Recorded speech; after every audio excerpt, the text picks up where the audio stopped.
ये कहानी आपके विचारों को बदल देगी या फिर आपको एक अलग नजरिए से सोचने पर मजबूर कर देगी। ब्रह्मा जी ने जब सृष्टि का निर्माण किया तब वो अपने काम से काफी खुश हुए थे, क्योंकि हर प्राणी अपने जीवन के दरमियान काफी खुशी से जीता था सिवाय मनुष्य के। मनुष्य अपने जीवन में कभी खुश नहीं रहता था। ब्रह्मा जी ने उसके लिए जीवन में अनगिनत खुशियां दी थी, फिर भी मनुष्य उन खुशियों की कद्र नहीं करता था।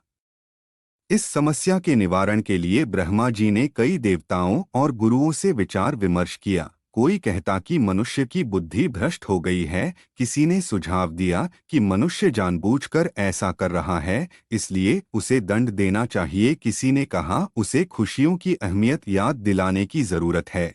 यह आखिरी वाला सुझाव ब्रह्मा जी को काफी पसंद आया, लेकिन अब सवाल यह था कि मनुष्य को खुशियों की अहमियत का एहसास कैसे कराया जाए।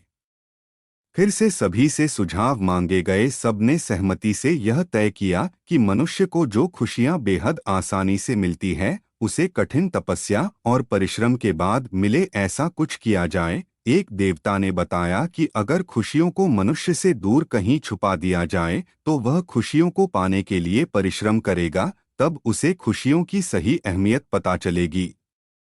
अब सब इस बात पर विचार करने लगे कि खुशियों को आखिर छुपाया कहाँ जाए। एक देवता ने ब्रह्मा जी को सुझाव दिया कि खुशियों को जमीन के अंदर दफना दिया जाए। ब्रह्मा जी ने कहा कि मनुष्य बहुत ही चतुर है, वह जमीन खोदकर खुशियों को निकाल लेगा। दूसरे देवता ने खुशियों को समुद्र के पानी में छुपाने का सुझाव दिया। ब्रह्मा जी का कहना था कि मनुष्य गोता लगाकर उन खुशियों तक पहुंच जाएगा।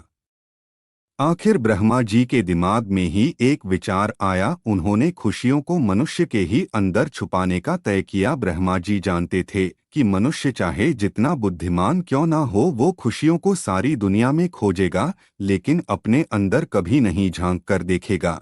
उस दिन से मनुष्य खुशियों की तलाश में इधर उधर भटकता रहता है, छोटी छोटी खुशियों को भूलकर अगली और बड़ी खुशी की तलाश में वर्तमान में मिल रही छोटी खुशियों को भूल जाता है। सबसे ज्यादा महत्वपूर्ण वह बाहरी वस्तुओं में खुशियां तलाशता है, जबकि सच्ची खुशी उसको उसी के भीतर मिलेगी, इस बात को वह भूल चुका है।